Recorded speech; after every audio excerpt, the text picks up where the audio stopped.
Hi welcome bike PLAS. So நாம் இந்த வீடியோவில் பார்க்க போகிறது ஏற்கனவே வந்து பார்த்தீங்கன்னு சொன்னால் 2015 கடந்த கால வினாத்தாள் GCOL கடந்த கால வினாத்தாள் பார்ட் பண்ண வந்து நாங்கள் என்ன செய்யணும் பூர்ணமாக முடிச்சிருக்கோம். பார்ட் பண்ணில் வந்து ஏ பார்ட் என்றவர் வந்து நாங்கள் பூர்ணமாக முடிச்சிருக்கோம். ரைட். அப்போ எங்களுக்கு பார்த்தீங்கன்னு சொன்னால் என்ன நடக்க போகுது எங்களுக்கு, அதாவது ஒரு ஃபைனல் எக்ஸாம்னு சொல்லிக்கல பார்ட் 1ல் வந்து ஏ பார்ட் அண்ட் பி பார்ட்னு இருக்க போகிறேன். அப்போ ஏ பார்ட் வந்து பார்த்தீங்கன்னு சொன்னால் எங்களுக்கு என்ன நார்மலாக வந்து 25 கேள்வியே உள்ளடக்கி வருவேன். ஸோ 2015 30 கேள்வி இருப்பேன். இப்போ வர எல்லா இதுலேயும் வந்து எங்களுக்கு 25 கேள்வியாக எங்களுக்கு இருக்க போகுது. அதே மாதிரி பார்த்தீங்கன்னு சொன்னால் எங்களுக்கு என்னவா இருக்க போறேன்னு சொன்னால் அடுத்தது வந்து பார்ட் பியில் பார்த்தீங்கன்னு சொன்னால் ஒரு பாடமாக வந்து ஒரு சின்ன சின்ன கேள்வி கொடுத்துருப்பாங்க. அதை செகண்ட் மட்டுக்குரிய மாதிரி இருக்கும். ஆனால் அதையும் நாங்கள் என்ன செய்யலாம்னா சிம்பிளா வந்து செஞ்சு கொள்ளக்கூடிய மாதிரி இருக்கு. அப்போ என்ன செய்றீங்கன்னு சொன்னா நீங்கள் ஏற்கனவே வந்து பார்ட் 1 வீடியோ நீங்கள் பார்க்கலன்னு சொன்னால் டிஸ்கிரிப்ஷனில் வந்து பார்ட் 1 வீடியோக்கான ஒவ்வொரு பார்ட்டுக்குமான வீடியோஸ் இருக்கும். ஜஸ்ட் எல்லாமே வந்து என்ன ஒரு 10 தொடக்கம் 15 மினிட்ஸுக்கு உள்ள மாதிரி தான் இருக்கும். ஸோ நீங்கள் என்ன செய்யலாம், சாப்பிட்ற நேரமோ இல்லை எங்கேயாச்சும் நித்திர தூங்க போகிற நேரமோ நீங்கள் என்ன செய்யலாம், ஒரு வீடியோ நீங்கள் என்ன செய்ய க்ளோஸை போடுற மாதிரி போட்டுட்டு நீங்கள் படுத்தீங்கன்னு சொன்னால் காணும். சரிண்ணே. அப்போ நீங்கள் அதே மாதிரி என்ன செய்யுங்க, ப்ராக்டிஸ் பண்ணி கொண்டீங்கன்னு சொன்னால் காலகாலத்துக்கு உங்களுக்கு என்ன செய்யணும்னு சொன்னால் ஒரு மெட்ஸில் வந்து 100% பாஸ் மார்க்ஸை வந்து கொண்டு வர்றதுக்கு மிக முக்கியமாக இருப்பேன்.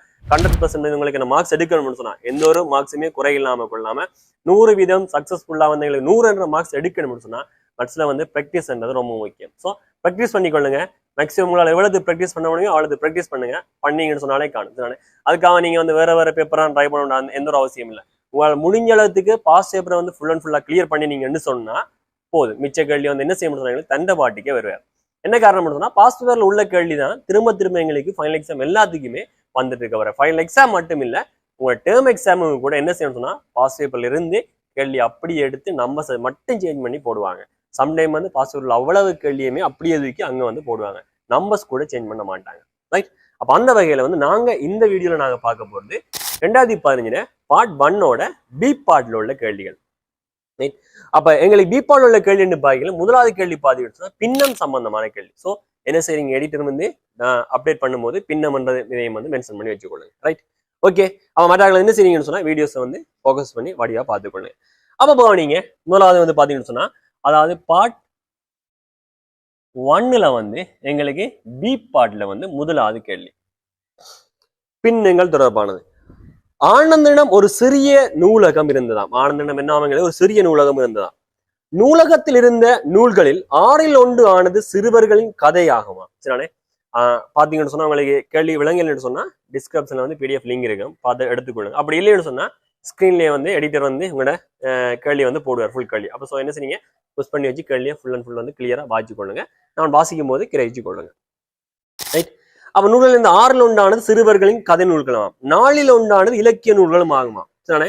அதுக்கப்புறம் என்ன சொன்னா ஆனந்தன் வந்து இந்த சிறுவர் கதை நூல்களையும் இலக்கிய நூல்களையும் கிராம பாடசாலைக்கு அன்பளிப்பா வழங்குறாராம். அப்ப 2 நூலையும் என்ன செய்யறாங்க, கிராம பாடசாலைக்கு அன்பளிப்பா வழங்குறாரு. முதலாவது கேள்வியை பார்த்தீங்கன்னு சொன்னா ஆனந்த நூல்கள் மொத்த எண்ணிக்கை என்ன பின்னத்தை அன்பளிப்பா வழங்கியிருக்கேன்னு கேட்டிருக்காங்க. சரிண்ணே. அப்ப என்ன நடக்குது எங்களுக்கு, அதுக்கு ஒரு 100 ரூபாய் இதுக்கு ஒரு 200 ரூபாய்னு சொன்னா மொத்தம் எண்ணிக்கை நீங்க 100 200 கூட்டி கொடுக்குறீங்க. அதே தான் நீங்க பின்ன மட்டும்தான் வந்து எங்களுக்கு எந்த ஒரு சேஞ்சஸும் எங்களுக்கு இல்லை. அப்ப பாத்தீங்கன்னு சொன்னா முதலாவது கேள்வியில வந்து என்ன 2 பேருக்கும் கொடுத்தது பாத்தீங்கன்னு சொன்னா 6ன் மேல் 1 எங்களுக்கு சிறுவர் நூலா இருக்க போற, அதே மாதிரி 4ன் மேல் 1 எங்களுக்கு இலக்கிய நூல்களாக இருக்க போகுது. 2ஐயும் என்ன செய்ய அன்பளிப்பு செஞ்சிருக்கேன். ஆனந்த் என்ன நூல்கள் மொத்த எண்ணிக்கை என்ன பின்னத்தை அன்பளிப்பு செஞ்சிருக்கிறான். அவ போமசி எடுக்க போறோம். 6க்கும் 4க்கும் போமசி பாத்தீங்கன்னு சொன்னா 12 இருக்க போறேன். போமசி எடுக்க தண்ணி சைட்ல போட்டு என்ன செய்யுங்க, டானா வடியில நீங்க என்ன செய்ய போட்டு போமசி எடுத்துக்கொள்ளுங்க. ஸோ 12. அப்ப இங்க போமசி 12 சொல்லி யார் தான் இருக்காரு. அப்ப மேலையும் கீழே என்ன சொன்னாங்க, 2 ஆள பிரிக்கணும். அப்பதான் கீழே 12 வருவார். அப்ப கீழே 2 ஆள பிரிக்கணும், மேலே 2 ஆள். அப்ப 2 2 கீழே 3 ஆள வைக்கணும், மேலே 3 ஆள் 3 3. அப்ப என்னது 12ன் மேல் 5 என்றவர்களுக்கு என்ன செய்ய போற அன்பளிப்பாக கொடுக்கப்பட்டுட்டு. சரியான. அதாவது சிறுவர்களுக்கான கதை நூல்களும் இலக்கிய நூல்களும் வந்து என்னவா இருக்க போற மொத்தத்துல வந்து 12 மேல் 5 பங்கு. அடுத்தது பாத்தீங்கன்னு சொன்னா அன்பளிப்பாக வழங்கிய நூல்களின் எண்ணிக்கை 180. எது வழங்கிய நூல்கள், இந்த 15ல் 12 பிரிச்சு 5 பங்கு 180 சொல்றாங்க.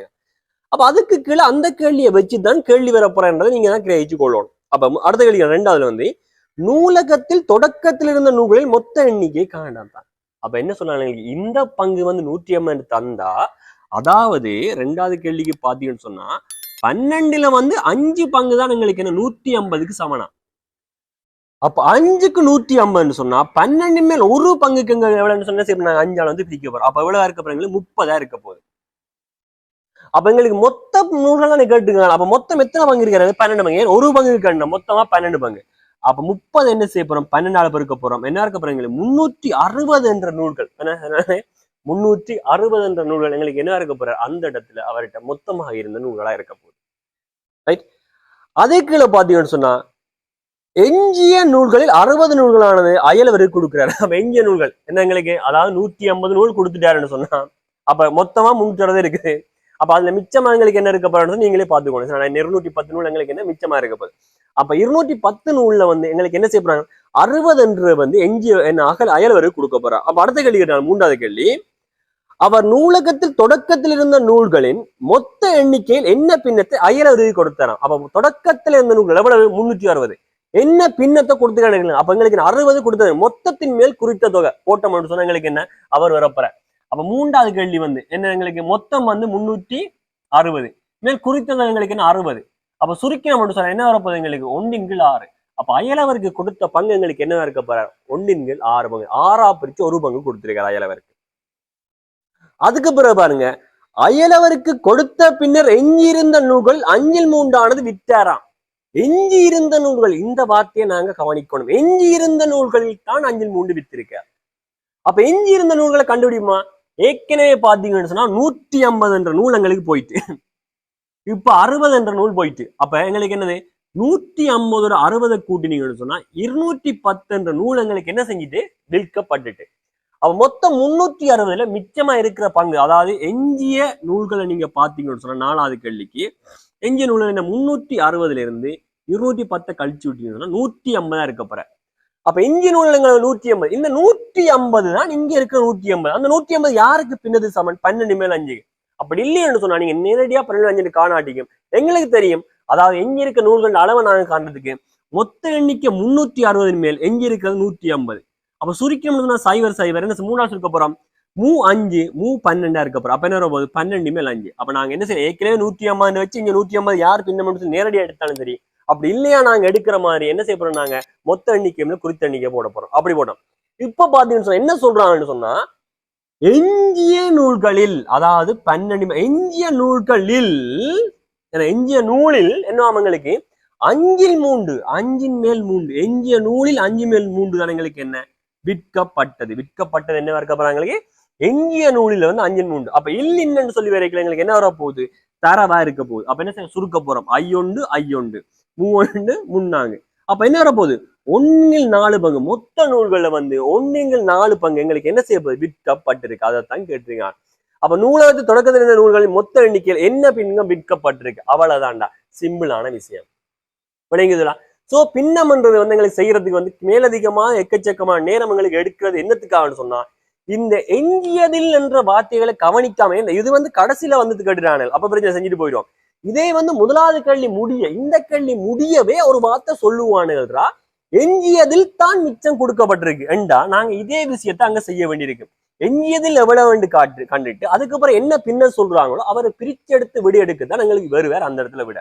அப்ப அதனால எங்களுக்கு என்னன்னா பின்னம் கஷ்டமான ஒரு விஷயமா எங்க மனசுல ஆழ் மனதுல பதிஞ்சிருக்கிறது. எங்களுக்கு தமிழ் வாசிக்க தெரியாதுன்ற ஒரே காரணத்தால மட்டும்தான். தமிழ் உனக்கு அர்த்தத்தை தெளிவா வாசிக்க தெரியும், இல்ல என்ன பிடிச்சா என்று சொன்னா காணும் பின்னம் அவ்வளவுதான்டா 100 மார்க்ஸ். அதாவது என்ன 100 என்று சொல்றது அதான் என்ன மொத்தமா இதே பின்னத்துக்கு 100க்கு 100 போட்டாங்கன்னு சொன்னா 100 மார்க்ஸ் உனக்கு வரும். அதாவது 10 மார்க்ஸ் தானே. சோ 10 மார்க்ஸ் உனக்கு என்ன செய்யணும் சொன்னா ஈஸியா எடுக்கக்கூடியமா இருக்கு. ரைட்.